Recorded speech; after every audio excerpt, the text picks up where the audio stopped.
நான் 2 பேருடைய வாழ்க்கை வரலாறு தான் நடிக்கணும்னு ரொம்ப ஆசைப்பட்டேன். ஒன்று இசைஞானி இளையராஜா அவர்களுடையது, இன்னொன்று சூப்பர் ஸ்டார் ரஜினிகாந்த் அவர்களுடையது. ஒன்று நடக்குது.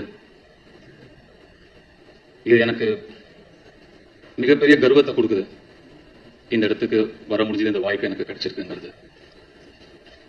நான் இளையராஜா சாருடைய ரசிகன், பக்தன்.